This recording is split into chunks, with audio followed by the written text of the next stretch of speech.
에 임하게 하여 주시옵소서. 감사드리며 살아계신 예수님의 이름으로 기도드리옵나이다. 아멘. 아멘. 네, 오늘 2부 예배 나오신 우리 귀한 성도님들을 주님의 이름으로 환영하며 축복합니다. 네, 뭐 달라진 거 없습니까? 네, 달라진 게 보이시죠? 네, 한번 변신을 한번 꾀해봤습니다. 그래서 머리 헤어스타일 하나 바꿨는데도요, 마음이 좀 달라지더라고요. 제가 다르게 보이는 겁니다. 그래서 헤어스타일도 좀 신경을 쓸 필요 있구나, 그런 생각을 했습니다. 이제 우리 전반기를 마감하는 시점입니다. 6월의 마지막 주일이고요. 우리 다음 주면 맥주감사절이지 않습니까? 광고 때도 말씀을 드렸지만 지금 이 시점 우리가 해야 될 일 무엇이겠습니까? 우리가 가져야 될 마음 무엇이겠습니까? 오늘 말씀을 통해서 지금 우리가 가져야 될 마음, 무엇을 해야 될지를 깨닫게 되는 은혜의 시간이 되기를 주님의 이름으로 축복합니다. 매일 성경 큐티 본문 말씀이 잠언이죠. 그래서 매일 새벽마다 우리가 잠언의 말씀을 함께 나누고 있는데요. 잠언의 주 저자, 그리고 전도서를 쓴 저자 누구죠? 솔로몬입니다. 솔로몬은 정말 특별한 인생을 산 사람입니다. 솔로몬은 누구도 흉내낼 수 없는 아주 특별한 경험, 그리고 아주 특별한 삶을 살았죠. 10절 말씀을 함께 보겠습니다. 무엇이든지 내 눈이 원하는 것을 내가 금하지 아니하며 무엇이든지 내 마음이 즐거워하는 것을 내가 막지 아니하였으니 이는 나의 모든 수고를 내 마음이 기뻐하였습니다. 이것이 나의 모든 수고로 말미암아 얻은 몫이로다. 아멘. 아멘. 자, 이 말씀만 놓고 보면은요, 내 눈이 원하는 것을 내가 금하지 아니하며 내 마음이 즐거워하는 것을 내가 막지 아니하였으니, 이 구절을 보면은 솔로몬은 정말 자기가 하고 싶은 것을 다 하고 산 사람입니다. 그렇죠. 눈에 보이는 것, 그거 다 하고 내 마음이 내키는 대로 다 할 수 있는 것, 이거 정말 우리가 꿈꾸는 그런 이상의 삶 아니겠습니까? 그 누가요, 눈에 보이는 것을 다 하고 마음이 원하는 대로 내 마음에 즐거운 것을 전부 다 하며 살 수가 있겠습니까? 솔로몬은 눈에 보이는 대로 마음이 내키는 대로 모든 것을 다 하며 살았습니다. 진짜 부럽죠? 부럽지 않습니까? 우리 성도님들도 마음속으로 이런 생각을 하고 계실 겁니다. 내가 저런 삶을 살아야 되는데, 나도 저렇게 살고 싶은데, 분명히 이런 생각들이 드실 겁니다. 그런데 1절에서 2절을 보면은 솔로몬은 이런 우리들의 생각과 전혀 다른 말을 하고 있습니다. 어떤 말을 하고 있습니까? 다시 한번 볼까요? 1절, 나는 내 마음에 이르기를 자 내가 시험 삼아 너를 즐겁게 하리니 너는 낙을 누리라 하였으나 보라 이것도 헛되도다. 아멘. 조금 어렵죠, 말씀이. 자 내가 시험 삼아 너를 즐겁게 하리니, 이 부분을 쉬운 성경에서는 어떻게 번역을 하고 있냐면, 자 시험 삼아 내가 무엇을 즐거워하는지 알아보자. 시험 삼아 내가 무엇을 즐거워하는지 알아보자. 훨씬 더 잘 이해가 되시죠? 그러니까 지금까지 누렸던 모든 삶이 그리 즐겁지 않았다라는 거예요. 우리는 부러워 죽겠는데 정작 솔로몬은 즐겁지 않아. 내가 이런 것들을 누려봤는데 전혀 즐겁지 않다라는 말을 하고 있습니다. 자신이 누렸던 모든 결과가 아무것도 남지 않은 헛된 것뿐이었다라고 분명히 말하고 있습니다. 2절을 보겠습니다. 내가 웃음에 관하여 말하여 이르기를 그것은 미친 것이라 하였고 희락에 대하여 이르기를 이것이 무슨 소용이 있는가 하였노라. 아멘. 그동안 웃고 떠들면서 즐기면서 살았던 모든 것들이, 좀 강한 표현을 쓰고 있죠, 미친 짓이나 다름이 없었다라고 고백하고 있습니다. 또한 그동안 즐거워하며 행복했다고 믿었던 시간들이 지금은 아무 소용이 없다라고 말하고 있습니다. 참 이상하죠? 우리가 꿈에 그리던 삶, 지금 우리도 이러한 것들을 상상하며 이런 것들을 꿈꾸며 이런 것들을 기다리며 이러한 삶을 위해서 어떻게든 나도 좀 누려보고자 그렇게 애쓰고 있는데, 원하는 대로 부족함 없이 마음껏 누렸고 보통 사람은 흉내조차 낼 수 없는 이러한 삶을 수십 년이나 살았는데 왜 모든 것이 헛되고 미친 짓이고 소용없다라고 탄식을 하고 있는 걸까요? 또 이런 생각도 들 수가 있죠. 아직도 미련이 남아서 그런가? 아직도 뭔가 해보지 못한 것들 때문에 미련을 갖고 이런 말을 하고 있는 것일까? 여러분들은 지금 이 솔로몬의 고백 어떻게 들리십니까? 어떤 마음이 드십니까? 하나님께서 잠언을 통해서요, 그리고 전도서를 통해서 솔로몬의 목소리를 우리에게 들려주고 계시죠. 솔로몬의 목소리, 이 목소리를 통해서 우리로 하여금 무엇을 말씀하시는 걸까요? 그 분명한 것은 무엇이냐면요, 바로 솔로몬의 목소리, 이 솔로몬을 통해서 인생의 멘토를 허락하시기 위해서입니다. 솔로몬의 목소리를 통해서 우리 인생을 이끄시기 위해서, 우리 인생의 가이드를 주시기 위해서인 것이죠. 전도서는 바른 인생을 사는 길을 안내하는 지혜서입니다. 그러니까 솔로몬의 삶, 솔로몬의 고뇌, 솔로몬의 모든 삶의 일대기를 통해서 우리의 인생을 분명하게 인도하는 가이드라는 것이죠. 삶을 어떻게 살아가야 될지, 하나님의 자녀인 우리 그리스도인들이 어떻게 현실의 삶을 살아가야 옳은 것이고 바른 것이고 복된 것인지를 분명하게 가르쳐주고 있는 것입니다. 솔로몬은 인생의 참된 기쁨이 어디서 오는가를 찾지 못했습니다. 그래서 오래 방황하며 오래 근심하며 오래 고뇌하며 아주 고단한 삶을 살았던 것이죠. 우리가 보기에는 남부러울 것도 없고 행복해 보이고 우리가 꿈꾸는 삶이었지만 솔로몬은 분명히 말하고 있죠. 헛되다. 그래서 전도서에 보면은 헛되고 헛되다. 이 헛됨을 아주 많이 강조하고 있는 것입니다. 우리에게, 이러한 삶을 꿈꾸는 우리에게, 이러한 세상의 탐욕을 쫓아가는 우리들에게 분명히 경고하며 말하고 있는 것이죠. 그래서 솔로몬은요, 인생의 많은 시간을 낭비했고 많은 물질을 허비했습니다. 인생의 기쁨을 찾기 위해서 솔로몬은 3절에 보면은 아주 구체적으로 잘 말씀하고 있죠. 술로서 육신을 즐겁게 했습니다. 3절을 한번 다시 볼까요? 내가 내 마음으로 깊이 생각하기를 내가 어떻게 하여야 내 마음을 지혜로 다스리면서 술로 내 육신을 즐겁게 할까? 자, 이렇게 고백을 하고 있어요. 참 공감되지 않습니까? 술을 드셔보신 분들은 아시겠지만 술을 왜 마십니까? 그리고 술이 주는 효과라고 해야 될까요? 작용이 어떤 작용입니까? 일시적으로는 참 기분이 좋습니다. 일시적인 즐거움을 줄지는 몰라도 술은 부정적인 결과들을 훨씬 더 많이 낳게 되죠. 이런 것들을 우리는 아주 많이 경험해 왔습니다. 그리고 지금도 많이 보고 있죠. 얼마 전에 참으로 안타까운 사건이 있었습니다. 다 아시겠지만 한강에서 의문사를 당한 정민 학생, 제가 기사를 보면서도요, 매일같이 이 정민군 아버지의 인터뷰 기사가 나오더라고요. 그 참 얼마나 안타깝겠습니까? 많은 사람들이 이 아픔에 공감하면서 위로하면서, 그죠?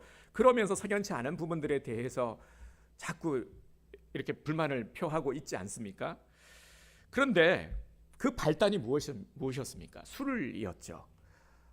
원인은 술이었습니다. 친구하고 술을 마시면서 이런 안타까운 부정적인 결과를 맞이하게 된 것이죠.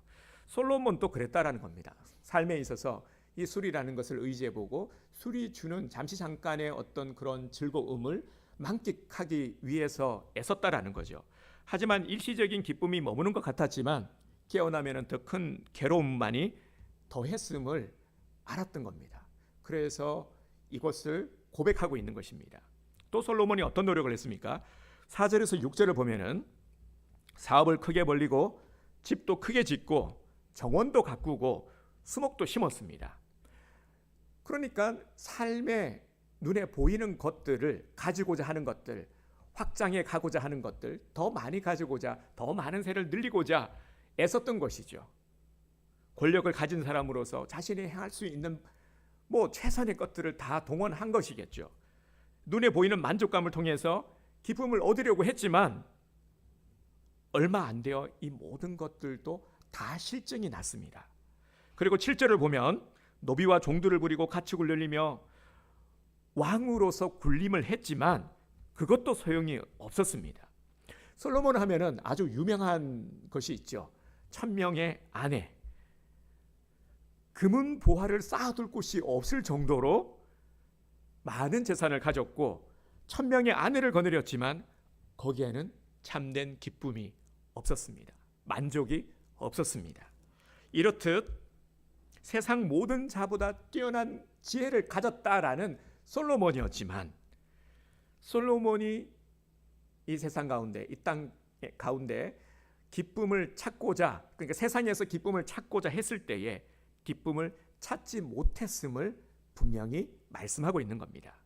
솔로몬이 이런 과정들을 통해서 깨달은 것은 인간의 참된 웃음과 희락은 세상에는 없다 하는 것입니다. 이 분명한 것을 우리에게 일깨워주고 있는 것이죠. 지금 내가 그랬던 것처럼 너희들이 찾고자 하는 그런 세상에서의 기쁨, 세상에서 갖고자 하는 안도, 평안, 희락, 이것은 세상에 없다 분명히 말씀하고 있죠. 세상 것은 가지면 가질수록 더 많은 것을 가져야 되고 누리면 누릴수록 더 많은 것을 누려야 하는 것입니다. 왜 그렇습니까? 우리 안에 죄성을 가지고 있고 우리 안에 욕심의 마음, 계속해서 가지고자 하는 이 탐욕의 마음, 그래서 이 탐욕의 마음은 가지면 가질수록 만족하고 감사하는 것이 아니라 더 갈증을 일으키게 되는 것이죠. 더 많은 것을 가지기 위해 그러다 보면 욕심을 내게 되고 욕심을 앞세우다 보면은 수단과 방법을 가리지 않고 자꾸 욕심을 내고 상처를 주게 되고 이런 인생이 되는 것이죠. 천하의 솔로몬도 이를 깨닫기까지는 너무나도 많은 시간이 걸렸습니다. 많은 공허함, 허무, 많은 실망, 아픔, 상처, 이러한 것들을 경험해야 했습니다. 그리고 나서 고백하는 것이 바로 전도서의 말씀인 것이죠. 그래서 전도서의 말씀은 분명한 우리에게 교훈을 주고 있죠. 하나님을 잃어버린 인생의 모습, 결국 하나님을 잃어버리면 모든 것을 잃어버린 것이고 세상에 소망을 두지 말고 그렇게 하나님 은혜 안에서 참 평안을 찾으라 하는 것이죠. 그래서 우리가 주목해야 될 것이 있습니다.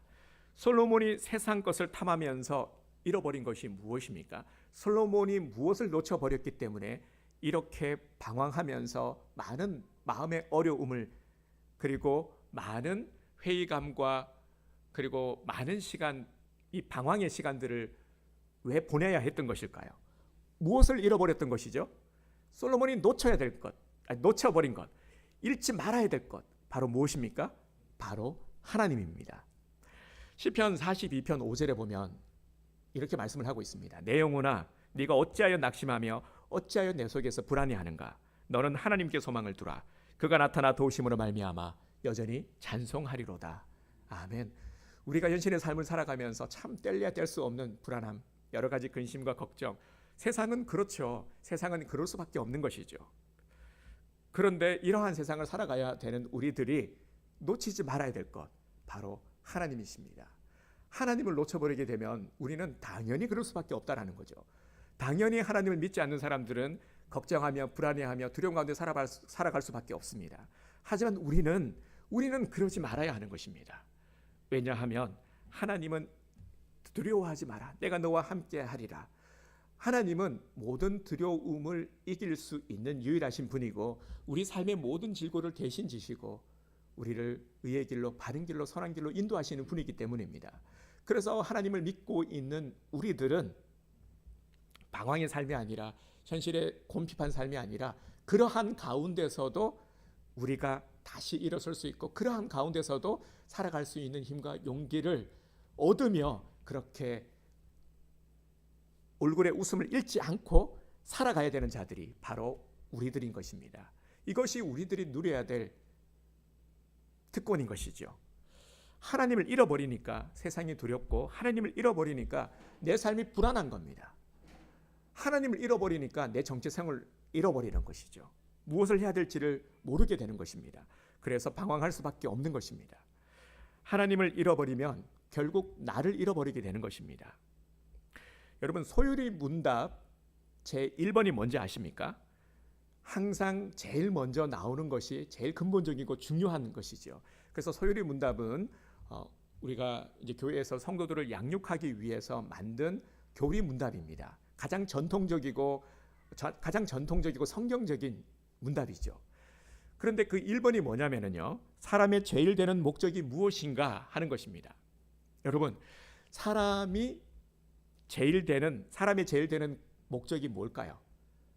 스스로 한번 대답해 볼까요? 사람의 제일 되는 목적이 무엇입니까? 네, 그렇죠. 잘 알고 계시네요. 우리의 최고 목적은 하나님을 영화롭게 하는 것입니다. 이게 제일 근본된 목적이죠. 이게 우리의 정체성입니다. 너 왜 살아? 너 사는 목적이 뭐야? 라고 말했을 때 우리는 하나님을 영화롭게 하기 위해, 하나님의 영광을 위해서 삽니다 라고 당당하게 말할 수 있어야 되죠. 정말 우리 신앙의 고백을 이렇게 드릴 수 있어야 하는 것입니다. 이게 우리의 정체성이 되어야 합니다. 그래야 흔들리지 않게 되는 것이죠. 또 솔로몬은 세상 것을 탐하면서 많은 것들을 잃어버렸어요. 하나님을 일단 잃어버린 것이 가장 중요하고요. 이것이 가장 중요한 것을 잃어버린 것이죠. 그리고 하나님을 잃어버리니까 또 무엇을 잃어버리게 되냐면, 세상 것을 탐하면서 사랑하는 나의 가족, 그리고 나의 소중한 사람들과의 관계를 잃어버리게 되는 겁니다. 하나님을 잃어버리고 세상 것을 탐하는 자들의 모습을 보면은 틀림없이 가장 소중한 것을 놓치고 있음을 알게 됩니다. 이것을 또 우리에게 보여주고 있는 것이죠.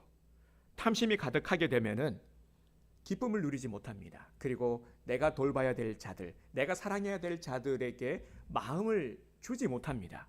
늘 언제나 마르고 인색하게 되는 것이죠. 그리고 늘 언제나 내가 가지고자 하는 것에 이 탐심의 마음이 가득하기 때문에 다른 것들을 돌아볼 수 있는 겨를이 없는 것입니다.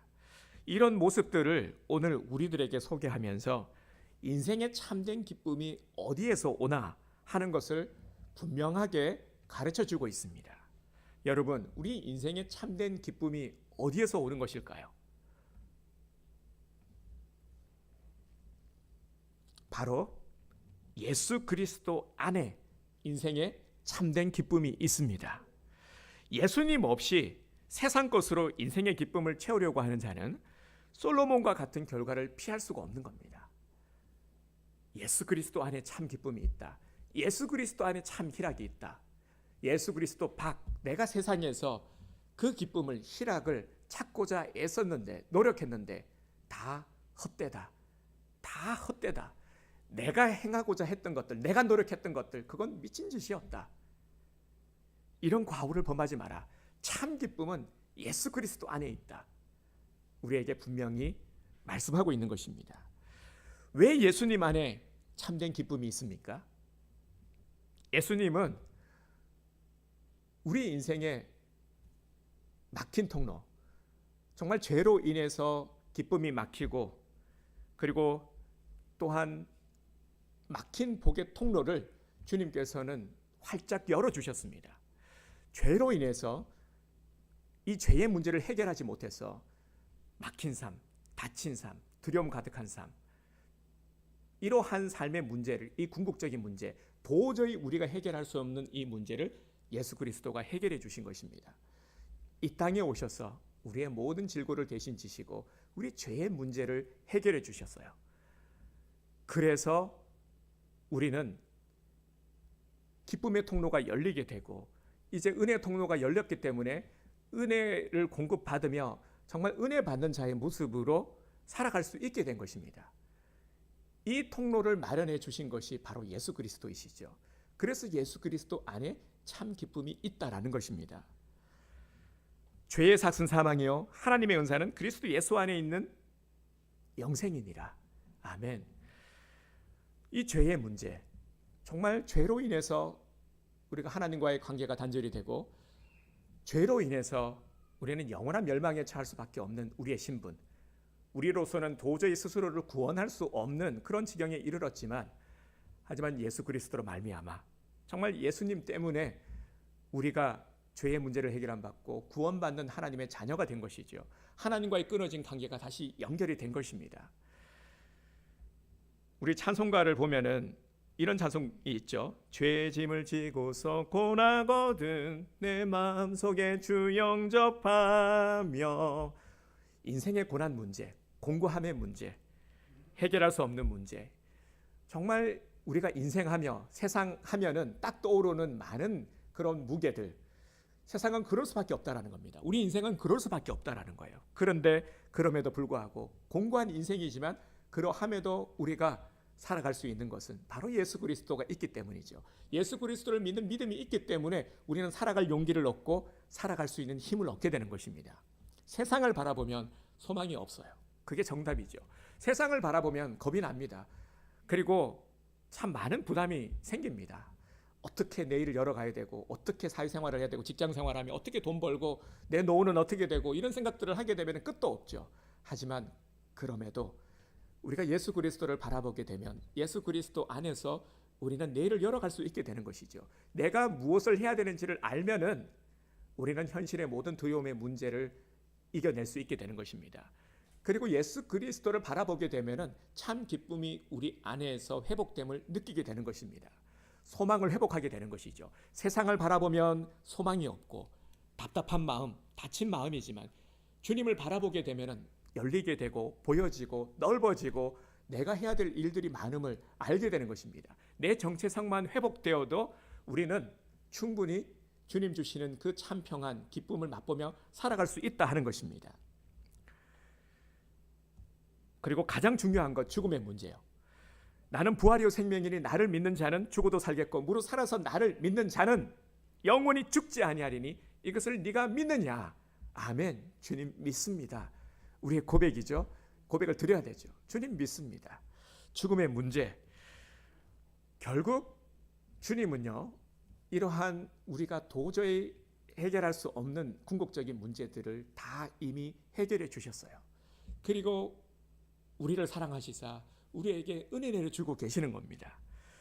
예수님이 우리 인생의 기쁨을 가로막는 모든 장애물들을 하나하나 주님께서 제거해 주시는 겁니다. 그래서 주님 은혜 안에 거해야 되는 것이고 주님 안에 참 평안, 참 기쁨이 있는 것입니다. 사랑하는 성도 여러분, 우리는 이것을 지금 회복해야 되는 것이죠. 지금 나를 웃게 하는 것이 무엇입니까? 말씀을 준비하다가 이전에 아주 오래전입니다. TV 코미디 프로 중에 웃으면 복이 와요 라는 프로가 있었어요. 혹시 기억하시는 분들 계시죠? 무슨 목사님 또 라떼기 얘기를 하십니까? 아실지 모르겠지만 참 이 코너 이름이 너무 좋잖아요. 웃으면 복이 와요. 그죠? 현대를 살아가는 세대들, 우리들의 모습 가운데 참 이 웃음을 찾아보기가 어렵습니다. 여러분 혹시 전철을 타고 가다가 사람들의 모습을 한번 보신 적이 있습니까? 어떤 분이 이런 글을 쓰셨어요. 전철을 타고 가다가 문득 사람들의 얼굴을 한번 살펴봤는데 모두가 다 굳은 얼굴로 똑같은 표정으로 똑같은 행동을 하고 있더라는 거예요. 다 이렇게 스마트폰 똑같이 하나같이 조는 사람 빼놓고는 다 이렇게 거기에 이렇게 눈에 초점이 딱 가 있더라 라는 것입니다. 그런데 또 재밌는 그 장면이 하나 떠올랐는데요. 우리 아이들 때문에 놀이터에 간 적이 있었어요. 그런데 놀이터에서 아이들이 어떻게 노는지 아십니까? 요즘 아이들이 놀이터에서 노는 방법, 놀이터에 쪼르륵 앉았어요. 이렇게 쪼르륵 애들이 앉았는데 다 놀이터에 앉아서 이러고 있는 거예요. 그래서 뭐 게임을 하는지 제가 그걸 보고는 참 안타까웠어요. 요즘 문화가 많이 바뀌었구나. 이제 아이들도 이제 그렇게 소통을 하고 또 그렇게 노는 모습을 보게 됩니다. 그런데 또 이런 말씀을 하시는 분들이 계실지 모르겠어요. 아니 그게 목사님 또 그렇게 나쁘게 볼 것만은 아니에요. 스마트폰도 분명히 유익되고 좋은 그 기능도 있잖아요. 부정하지 않습니다. 맞죠, 그죠? 근데 그 유익함을 누리는 사람들보다 부정적인 그런 결과들이 훨씬 더 많기 때문에, 악영향이 많기 때문에 염려인 것이죠. 잘 활용할 수 있으면 얼마나 좋겠습니까만 그렇지 못하다라는 거예요. 우리의 의지가 그렇게 강하지 못하고, 그리고 또 우리는 많은 유혹에 취약합니다. 왜냐하면 죄성을 지니고 있기 때문에. 근데 돌아보면 우리가 괜찮은 척해서 그렇지 우리는 되게 연약해요. 누구나 마찬가지예요. 저도 마찬가지입니다. 이걸 인정해야 되는 거거든요. 곧 괜찮은 척 우리가 애써 노력을 하지만, 태어난 척 노력을 하지만 언제나 우리는 연약해요. 우리는 그래서 다치기 쉽고요. 작은 말 한마디에도 어떤 일로 인해서 괜히 마음이 상할 때도 너무나도 많습니다. 그럴 수밖에 없어요. 우리가 재성을 지니고 있고 연약하기 때문에요.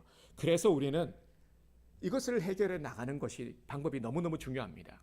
그래서 그동안 내가 해왔던 방법이 아니라, 감정의 상함이 계속해서 지속되는 것이 아니라 예수 그리스도를 바라봐야 되는 것입니다. 정말 예수 그리스도의 방법으로, 예수 그리스도의 은혜로 모든 것들을 씻겨내고, 그리고 내가 다시금 새롭게 되어서 이제 내 시야를 새롭게 열어가야 하는 것이죠. 그래서 잃어버린 우리의 기쁨, 정말 우리의 밝은 표정, 웃음을 우리가 회복해야 되는 것입니다. 오늘 메시지는 바로 이러한 메시지입니다.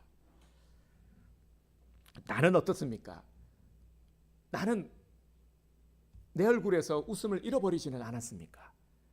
우리가 다른 사람들을 보면서 사람들이 왜 저렇게 딱딱하지? 그런데 내 얼굴은 바라본 적이 있습니까? 나는 웃고 있습니까? 나도 혹시나 저렇게 얼굴이 굳어버리고 딱딱한 표정으로 그렇게 가족들과 그리고 나의 이웃들을 대하고 있지는 않습니까? 나의 직장의 사람들을 대하고 있지는 않습니까? 기억합시다. 예수 안에 진짜 웃음이 있습니다. 예수님이 말씀하셨죠. 내가 주는 것은 세상이 주는 것과 같지 않다. 이렇게 말씀하셨어요. 내가 주는 것은 세상이 주는 것과 같지 않다. 주님이 주는 기쁨은 메마르지 않는 기쁨입니다. 영원히 지속되는 기쁨입니다. 이 참 기쁨을 우리가 맛봐야 되지 않겠습니까? 이것을 누리며 살아가야 되지 않겠습니까? 예수님이 주시는 기쁨은요, 세상이 주는 것과 비교할 수 없고요, 그리고 결코 세상이 빼앗아갈 수 없는 참 기쁨입니다. 진짜 기쁜 모습, 진짜 웃는 얼굴을 통해서 세상 사람들이 우리를 바라봐야 되는 것이죠. 우리를 주목하게 만들어야 되는 것입니다. 이제 우리의 기쁨의 기준을 바꾸시기를 바랍니다. 어떤 웃는 일이 있어서가 아니라, 그래서 웃는 것이 아니라 우리는 예수님 때문에 웃는 사람이 되어야 합니다. 우리 온드림교회 성도들은 예수님 때문에 항상 밝은 표정으로 웃는 얼굴의 소유자들이 되기를 바랍니다. 예수 안에 있는 기쁨을 누리는 정말 행복한, 정말 기쁜 우리 온드림교회 성도님들이 되시기를 주님의 이름으로 축복합니다. 이 기쁨을 절대 빼앗기지 마시길 바랍니다. 사단은요, 이 기쁨을 빼앗으려고 호시탐탐 우리를 노리고 있습니다. 우리가 우리 계속해서 제가 메시지를 전하고 있지만 공고함의 문제, 어려움의 문제, 그리고 참 여러 가지 우리 삶의 갈등, 내 내면의 갈등, 이런 것들을 어떤 현상, 문제, 여기에 포커스를 두면은 절대 해결이 안 된다 말씀을 드립니다. 그렇죠? 성경은 분명히 우리에게 이것을 말씀하고 있는 거예요. 그러면 어떻게 해야 되느냐?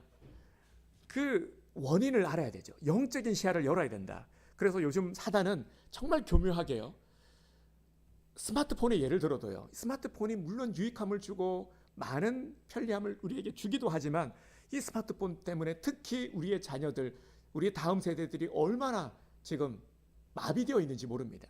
그리고 잘못된 틀, 잘못된 습관을 가지게끔 하는지 모릅니다. 얼마든지 나쁜 정보를 쉽게 찾아볼 수 있고요, 유튜브만 해도요, 이제는 이 강제할 수 있는 장치가 없어요. 얼마든지 마음만 먹으면 다 볼 수 있고 다 누릴 수가 있는 겁니다. 그러니까 사단은 교묘하게 이렇게 우리를 계속해서 공격하고 있다는 겁니다. 궁극적으로는 우리가 누려야 될, 우리 성도들이 마땅히 누려야 될 기쁨, 밝음, 웃음을 빼앗아가고 있다는 겁니다. 밝음을 통해, 웃음을 통해, 기쁨을 통해서 더 많은 이들에게 정말 선한 영향력을 나타내야 되는데 똑같이 만들어버리는 겁니다. 예수를 믿는 사람이나 믿지 않는 사람이나 교회를 다니는 사람이나 세상 사람이나 전혀 구별되는 게 없어요. 좋아 보이는 것도 하나도 없는 겁니다. 이렇게 만들어가고 있다는 것. 그래서 우리가 기쁨을 잃어버리는 것, 우리의 웃는 얼굴을 잃어버리는 것이 얼마만큼 무서운 것인가를 우리 스스로도 힘들지만 이것이 얼마만큼 큰 영적인 문제인지를 우리가 알아야 되는 것입니다. 우리가 누려야 될 이 기쁨, 참 기쁨을 빼앗기지 마시길 바랍니다. 솔로몬이 무엇 때문에 헛된 후회의 삶을 살았습니까? 기쁨을 빼앗겼기 때문이에요. 이 기쁨을 빼앗기니까 자꾸 세상에서 기쁨을 채우고자 자꾸 세상에 기웃거리고 세상 속에 갇혀서 그 쾌락 속에 그 탐욕 속에 갇혀서 많은 시간들을 그렇게 방황하며 허비했다라는 겁니다. 이 시간들을 돌아보니 너무 아깝고 후회스럽기 때문에 그래서 헛되다라고 말하고 있는 것이죠. 하나님을 잃어버렸기 때문에 계속해서 사단은 우리에게 하나님을 잃어버리게 하려고 하나님과의 관계를 자꾸 멀어지게 만들려고 단절시키려고 아주 교묘하게 우리의 약점을 자꾸 파고들면서 그렇게 우리를 유혹하고 있습니다. 자꾸 시험에 들게 만들고 있다는 겁니다. 자꾸 자극하고 있습니다. 그래서 영적인 눈으로 이것을 바라보고 끊어버리고 여기에 대해서 단호하게 대처해야 되는 것입니다. 감정으로 대처하면 아무런 해결도 마음만 상할 뿐입니다. 더 나빠질 뿐입니다. 이런 부분들을 영적인 시야를 열어서요, 우리가 영적으로 이것을 대처해 나가야 됩니다. 그러기 위해 가장 기본을 잡아야 될 것은 우리가 바로 예수 그리스도를 놓치지 않는 것이라는 것이죠. 결국 이 신앙을 우리가 회복해야 참 기쁨을 누릴 수가 있고 밝은 표정, 밝은 삶을 우리가 살아갈 수 있게 되는 것입니다. 지금부터가 중요합니다. 그래서 저도요, 제가 잘 보이는 곳에 문구를 하나 새겼어요. 우리 항상 기뻐하라, 항상 기뻐하라라는 이 문구를 이렇게 새겨서 앞에다가 두었습니다. 이런 노력들을 해 나가야 되는 것이거든요. 그래서 정말 내가 지금 처한 상황이 웃을 수 있고 기뻐할 수 있는 상황은 아니지만 그럼에도 우리가 해야 될 노력이 무엇이냐면은 바로 믿음으로, 말씀으로 기뻐하라라는 말씀, 이 믿음을 가지고 선포하면서 주님께 도움을 구하는 것이죠. 주님 기뻐하는 삶을 열어주세요. 그러면 주님께서 우리의 마음을 열어주십니다. 내 상황, 현상을 바라보면 기뻐할 일이 있어야 기뻐할 수 있는 것, 여기까지지만 이것을 우리가 신앙으로 넘어서야 되는 것이죠. 내 상황이 어렵지만 하지만 우리가 문제에 갇히지 않고 정말 이 모든 것들 위에 문제보다 크신 하나님께서 나를 붙들고 계시고 인도하심을 믿고 결국 주님께서 선히 모든 것들을 해결하시고 이끄실 것임을 믿기 때문에 우리가 선포할 수 있는 것입니다. 기쁨을 선포하고 우리의 입술이 오늘 우리 요절 말씀이 그래서 이 말씀을 제가 이 요절 암송을 정했습니다. 시편 37편 4편 4절 말씀 우리 함께 선포하겠습니다. 시작. 또 여호와를 기뻐하라. 그가 네 마음의 소원을 이루어 주시리로다. 아멘. 우리의 입술이 기쁜 입술이 되어야 되는 것입니다. 그러니까 선포하는 것이죠. 하나님께 영광을 올려드리는 입술, 찬양의 입술이 되어버리게 되면은 우리의 모든 상황 환경이 열리게 되는 것입니다. 우리는 이렇게 해결해 나가야 돼요. 다시 한번 말씀을 드리지만 감정적으로 내 이성적으로 절대 논리적으로 해결이 안 됩니다. 말씀을 통해서요. 이렇게 우리가 하나님을 찬양하는 입술이 되고 그래서 내 마음을 변화시켜 나가고 하나님께서 어루만져 주시고 해결해 주시고 사해 주시고 씻겨 주시면은 새 마음이 되고 모든 환경들 똑같은 일상이지만 똑같은 틀 속에서 우리가 살아가는 것 같지만 새로운 마음으로 새롭게 그리고 우리가 항상 어떤 특정인 이런 것을 가지고 고민하시는 분들이 많이 계시더라고요. 어떤 관계 속에서 자꾸 변화를 시키려고 하는데 변화되지 않으니까 속상해하고 체념하게 되는데 그런데 성경은 뭐라고 말씀하고 있습니까? 내가 변화되는 것을 말씀하고 있죠. 그러니까 내 마음이 변화되어 버리면은 변화로 이끌 수 있는 사람이 되는 것입니다. 내가 가진 어떤 노력을 통해서 변화를 시켜 나가는 노력 이게 쉽지 않다라는 것이죠. 결국 변화의 주권도 하나님께 있다라는 것입니다. 그래서 하나님의 방법으로 나를 변화시키고 항상 내가 중요한 것이죠. 나를 점검하고 나를 변화시켜 나가고 내 환경을 그렇게 변화시켜 나가는 것. 그러면 자연스레 모든 것들이 열려지고 순탄하게 이루어질 수 있다 하는 것입니다. 그렇기 때문에 이제부터가 중요한 것입니다. 이제 우리의 모든 소망을 주님께 두고 주님 안에 참 기쁨이 있음을 믿고 다시 한번 맥주 감사절을 한 주 앞둔 지금 우리들의 신앙을 점검해야 될 때입니다. 우리의 감사를 점검하고 열어가야 될 때라는 것이죠. 제가 말씀을 준비하면서 한 사람의 이름이 떠올랐습니다. 오늘의 핵심 단어가 기쁨, 웃음인데요. 웃음이라는 성경의 이 이름 뜻을 가진 성경의 인물이 있어요. 누군지 아십니까? 그렇죠. 아이삭. 이 이삭이 웃음이라는 뜻입니다. 그런데 정작 이삭은 성경 어디에도 웃었다, 뭐 웃음과 관련된 어떤 이미지가 없어요. 어떤 그런 구절도 없어요. 그죠? 이삭의 이름 뜻은 웃음인데 왜 웃음일까? 물론 그 유래는 이렇게 됩니다. 아시겠지만 어머니 사라가 그죠? 생산을 멈춘 자기에게 노년에 아들을 할 것이다 하니까 그 말씀을 듣고는 이 절로 웃음이 나온 거예요. 그냥 피식 웃은 거예요. 아유, 말도 안 되는 소리를 하고 있네. 이렇게 된 거예요. 웃음, 그죠? 이게 물론 이름 뜻의 유래라고 할 수는 있겠지만 저는 묵상 가운데 이런 감동이 있었습니다. 이삭의 웃음의 의미가 뭘까? 정작 이삭은 또 아브라함이 아버지가 말이죠. 자기를 이삭 번제물로 드리려고 하지 않았습니까? 삶은 웃을 수 있는 상황이 아니었어요. 그죠? 이삭도 고난이 많은 사람이었어요. 그런데 이삭 이 이름의 참 의미, 웃음의 의미는요. 바라보는 자들의 웃음이 아닐까. 그러니까 이삭은 모두에게, 특히 이 아브라함과 사라에게 있어서는 너무나도 큰 웃음이죠. 너무나도 큰 기쁨의 선물 아닙니까? 100세의 아들을 낳았으니, 그죠? 정말 하나님께서 이러한 은혜를 베풀어 주셨으니 얼마나 큰 웃음이겠습니까? 그리고 이삭을 바라보는 모두에게 웃음을 선사하는 복된 삶. 이게 바로 이삭의 축복이 아닐까요? 자, 오늘 우리도 내 가족, 내 주위의 사람들에게 나를 보면서 웃게 하는 이러한 삶을 살아야 되지 않을까요? 내 가족들이, 그리고 내 주변 사람들이, 내 부모가, 내 자녀들이 나를 보면서 웃게 하는, 나를 보면은 웃음이 나와요. 너무 좋아. 이러한 삶을 우리가 살아야 되지 않겠습니까? 이게 바로 하나님께서 우리에게 원하시는 삶의 모습이고 정말 우리 그리스도인들이 당연히 가져야 될 우리들의 모습인 것입니다. 특히 또 오늘 이 웃음을 잃어버린 우리 그리스도인들, 특히 우리 온누림의 식구들, 정말 오늘 이 말씀을 통해서 다시금 주님 은혜 안에서 참 기쁨, 참 웃음을 회복하게 되기를 주님의 이름으로 축복합니다. 우리 오늘 우리 찬양을 준비한 게 있어요. 그래서 정말 우리가 웃음을 회복하기 위해서 다시금 주님의 은혜를 생각하면서